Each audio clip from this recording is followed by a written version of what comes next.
warmid ka sharta jecelow gaabsa bishaan bishii sharta ma ahee bishaan bishii xumaanta ma aha bishaan bishii dadka xoolahooda la dhacaayay ma aha.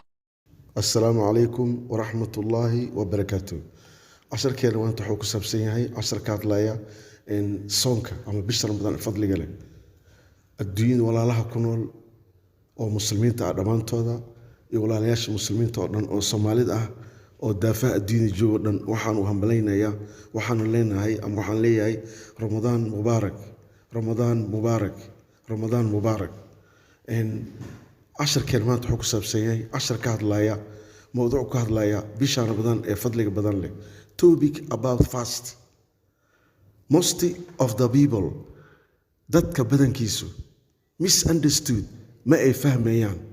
Most of the people dadka badankiisu misunderstood ma ay fahmayaan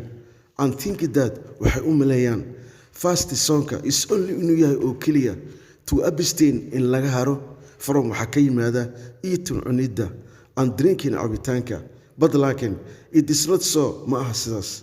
Let me i ogolaada make you ina idin fahansiiyo make you understand. Let me i ogolaada make you understand ina idin fahansiiyo i ogolaada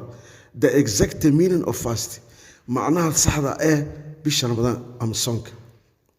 Ramadan is a holy month of fasting, waa bil barakaysan oo soon ah oo haddana ah introspection oo ah mid riixid ah nafta la riixayo and prayer oo haddana salaadii aad la iskaga rabo for muslimiinta dhan inay gutaan laga rabo. It is waxa ay tahay celebrated waa mid damaashaad ah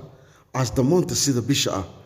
Fasting sonka as made clear waxa aad noogu cadeeyay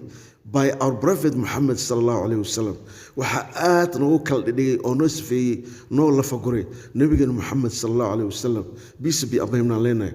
is to refrain oo yiri nabiga wuxuu yiri is to refrain in laga haro from in laga haro waxa ka yimaada backbiting xanta insulting aida telling lies been sheegida eating cunida drinking cabitaanka day intercourse iyo jimaaca la sameeyo maalintii and all i dhamaan in laga haro evil deeds falka xun which so were forbidden laga mamnuucay all muslimiinta laga mamnuucay. Fasting sonka is one waa mid ka mid ah of the 5 shanta fundamental principles of Islam, waa shanta asaaska u ah mabaadi'da islaamka.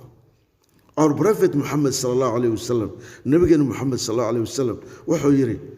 said wuxuu dhahay he who doesn't refrain qofkii aan ka harin oo aan iska dhaafin from telling lies waxa ka yimaada beenta ama been sheegida aan ka harin and bad deeds if falka xun aan ka harin Allah ilaahi subhanahu wa ta'ala is not in need uma baana ilaahi of his giving up dhaafid uu iska dhaafay eating cunida or ama drinking cabitaanka.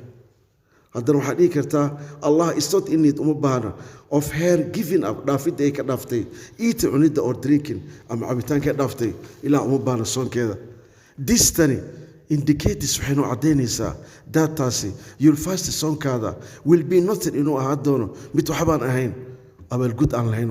Fasting soonka is required waxaa laga doonayaa from any adult Muslim person, qof kasta oo qaangaar oo muslim ah, qof kasta soonka oo qaangaar ah oo 15 sano jirsaday waa laga rabaa soonka. Who is sane kaasoo ah mid fayow and has leh good health caafimaad wanaagsan leh soonka waa laga rabaa. The sick person qofka bukaanka ah, travelers safariinta dadka safra, women giving birth naagaha dhalay or menstrual period iyo muddada naagaha ay ku jiraan caadada are exempted waa laga cafiyey from fast sonki waa laga cafiyey. But laakiin they are required waxaa laga rabaa to make up inay soo dhisaan the missed days maalmihii ka tegay inay soo dhisaan waa inay soomaan anytime waqti walba during inta lagu guda jiro that year sanadkaas. Fast song of pregnancy naagta soonka uurka leh soonkeeda or breastfeeding women in naagaha oo la nuugo oo ilmaha naas nuujiya are free waa laga cafiyey to break inay afuraan waa if they fear hadday ka baqayaan their infants ilmooda hadday ka cabsanayaan ama caruurtooda inay ka cabsi qabaan ilaah waa u fasaxay ilaah waa noo naxariistay.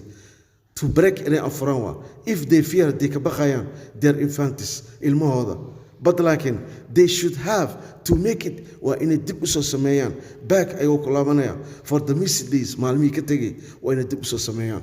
oo soonkii ay soo qalayaan waa marka halkaasoo kusoo goobin casharkeeni maanta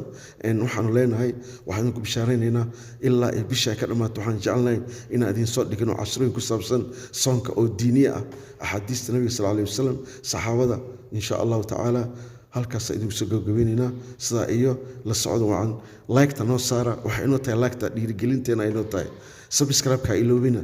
insha allah iyo share-ka qof kasta walaalihiina